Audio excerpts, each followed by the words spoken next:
Le contexte à Port-au-Prince, c'est déjà un contexte très violent depuis plusieurs années.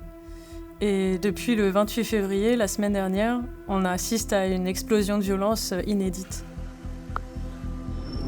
Différents groupes armés ou gangs armés se sont coalisés, ont formé une alliance et attaquent de façon assez systématique et organisée différents lieux très stratégiques dans la capitale et sa banlieue. Face aux événements de la semaine dernière et à cette explosion du nombre de blessés, on a dû augmenter de façon très significative notre présence et notre activité dans la capitale.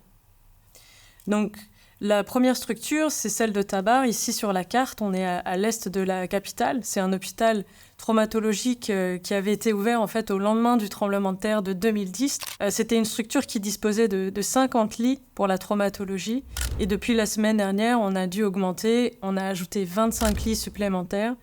Et on reçoit en moyenne 5 à 10 blessés par jour. Ce sont des blessés graves qui nécessitent des interventions chirurgicales très lourdes et souvent multiples. La plupart d'entre eux sont des blessés par balle. On voit beaucoup d'enfants, beaucoup de femmes, beaucoup de personnes âgées. Complètement de l'autre côté, ici à Carrefour. Donc Carrefour, c'est une cité voisine de Port-au-Prince. Et en fait, Carrefour est en réalité coupé de l'accès à Port-au-Prince depuis 2021. Carrefour et ses environs. Il s'agit de centaines de milliers d'habitants.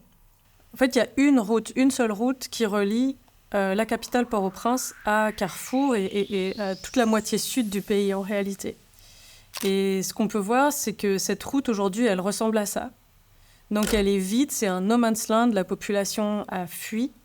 Les quartiers ont été pillés et aujourd'hui, ce quartier est contrôlé par des groupes armés.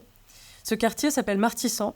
C'est un bidonville extrêmement vulnérable avec une population qui était estimée à l'époque à 300 000 habitants. Donc très vite, notre souhait et notre stratégie, ça a été de nous redéployer de part et d'autre de ce quartier de Martissant, à la fois à l'est et à l'ouest, pour continuer à servir cette population très défavorisée et maintenant déplacée en plus. Et donc la première chose que nous avons fait, c'est de nous déployer côté est, au niveau du centre d'urgence de Turgeot. Malheureusement, ce centre a dû fermer ses portes en décembre dernier, suite à un incident très violent, au cours duquel notre ambulance a été attaquée et le patient qui était transporté à l'intérieur de cette ambulance a été abattu en pleine rue. Mais face à la situation actuelle, à cette explosion des besoins médicaux et du nombre de victimes, on a décidé de rouvrir ce centre et il ouvre aujourd'hui 6 mars. De l'autre côté de Martissant, côté sud ou côté ouest, à Carrefour, ça a été plus compliqué pour nous de nous redéployer. Dans un premier temps, à partir de novembre 2011, on a appuyé un hôpital public qui est ici en noir, qui s'appelle Raoul Pierre-Louis, et on a appuyé le service des urgences. Mais malheureusement, on a là encore eu 2 incidents très graves. Et suite à ça, on a décidé de complètement arrêter nos activités là-bas. Mais on voulait quand même continuer à soutenir la population de Carrefour. Donc on a décidé d'ouvrir notre propre centre traumatologique à Carrefour, et c'est celui qui apparaît ici en vert sur la carte.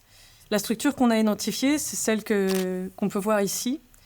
C'était une usine textile qui a dû fermer ses portes en raison du contexte sécuritaire et économique. On a travaillé presque 1 an pour transformer ces hangars en structures hospitalières dotées d'un bloc opératoire, d'un service de soins intensifs, de lits d'hospitalisation, un service d'urgence, une stérilisation, etc., etc.